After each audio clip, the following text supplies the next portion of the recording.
La rédaction de France 24. Direction le Maroc où chaque année des millions de touristes viennent visiter le royaume. Mais tous ne sont pas animés de la passion des vieilles pierres, des plages ou du désert. Ils sont de plus en plus nombreux à venir y assouvir leurs pulsions sexuelles. Dans les grandes villes touristiques, moyennant quelques dizaines d'euros, il est possible d'y négocier une passe, y compris avec des mineurs. Mais à la nuit tombée, c'est un tout autre genre de touristes qui envahit la place. Des hommes seuls, des prédateurs à la recherche de proies faciles. Pour voir l'envers du décor, il nous faudra filmer en caméra cachée.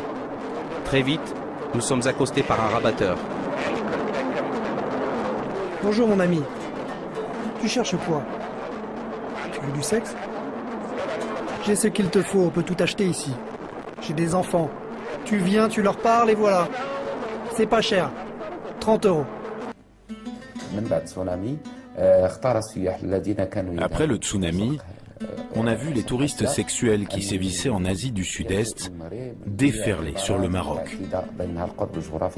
Le Maroc est une aubaine pour eux, grâce à la proximité géographique, à la pauvreté et à la passivité des autorités au Maroc qui sont permissives.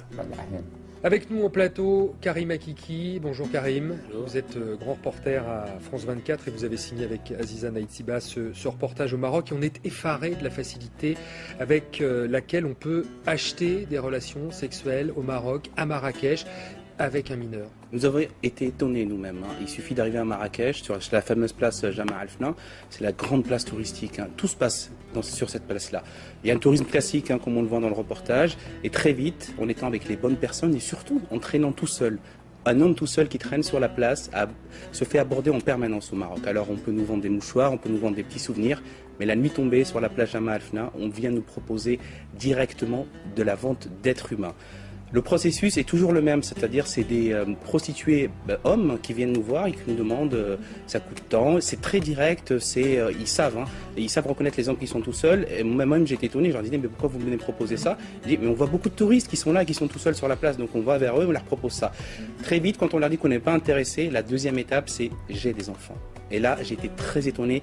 On était au pied du commissariat de la police touristique, la police qui était censée surveiller ce trafic-là et tous les trafics qui se passent sur la place. Et quand j'ai parlé avec les rabatteurs en disant « Vous n'avez pas peur », tout le monde me dit « Mais c'est ordinaire ici ». Au Maroc, un nouveau magazine vient de faire son apparition. Son nom, Mitli, qui veut dire homo. Un magazine très controversé car il est exclusivement consacré aux gays.